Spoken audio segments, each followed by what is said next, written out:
Alors, dans le cadre de l'exercice de nos fonctions au niveau des laboratoires d'analyse médicale, nous sommes en effet confrontés à plusieurs problématiques qui touchent d'une part à l'accès aux données administratives des patients et également à leur statut d'affiliation à l'assurance maladie. En d'autres termes, c'est pouvoir accéder en temps réel à l'ouverture des droits à la Caisse nationale de santé.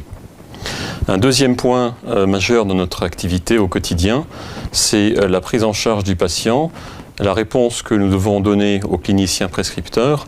Et pour que cette réponse soit parfaitement adaptée, il est nécessaire d'obtenir les renseignements cliniques utiles à l'interprétation des résultats par le biologiste médical.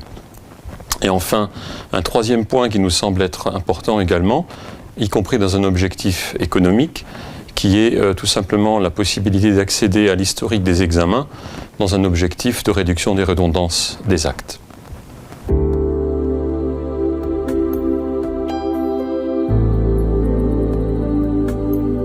Alors nous avons beaucoup d'attentes et de rêves aussi au niveau du DSP, c'est de pouvoir déjà obtenir une simplification de la gestion administrative des patients. Encore une fois, c'est pouvoir obtenir une saisie en temps réel de toute la partie démographie des patients luxembourgeois et également frontaliers, puisqu'il s'agit également de la couverture de patients qui viennent de territoires voisins. D'autre part, nous souhaitons également que ce DSP puisse améliorer au niveau de la prescription la prise en charge du patient, prescription électronique, à travers un système expert qui nous permettrait donc de proposer aux cliniciens une aide en ligne afin de pouvoir non seulement diminuer les saisies manuelles, certes c'est un travail manuel, mais aussi de pouvoir leur proposer des guidelines, des recommandations issues de la littérature. Et bien entendu aussi les respects des règles de nomenclature. Un autre point que nous attendons de la part du DSP, c'est l'accès aux renseignements cliniques pour l'interprétation des résultats. Exemple concret, cela peut être le traitement en cours pour le patient.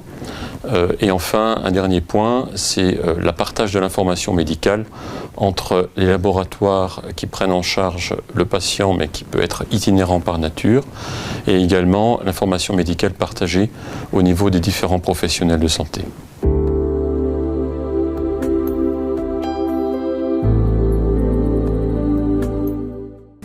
Alors nous sommes convaincus que la mise en place d'un DSP améliorera la prise en charge des patients, déjà dans la réduction des délais de prise en charge, parce que ça me semble effectivement important de pouvoir obtenir un délai de prise en charge réduit par rapport à ce que nous sommes capables aujourd'hui de réaliser.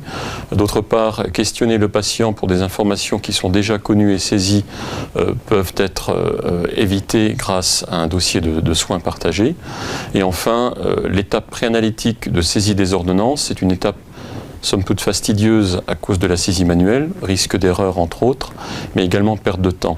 Donc il nous semble également important qu'un DSP puisse à la fois réduire les délais de prise en charge et les délais également de saisie manuelle de certaines étapes dont la prescription.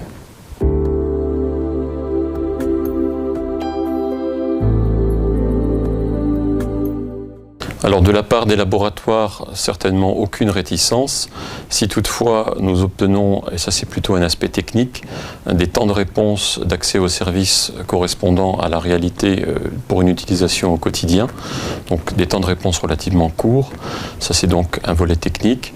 Et d'autre part, un formalisme dans la mise en place des données, de manière à ce qu'il y ait une adhésion rapide des différents prestataires et des patients pour qu'ils puissent s'adapter et adhérer également au DSP. En gros, c'est espérer avoir une contamination positive, sans jeu de mots, auprès du patient et du médecin, avec l'aide du laboratoire.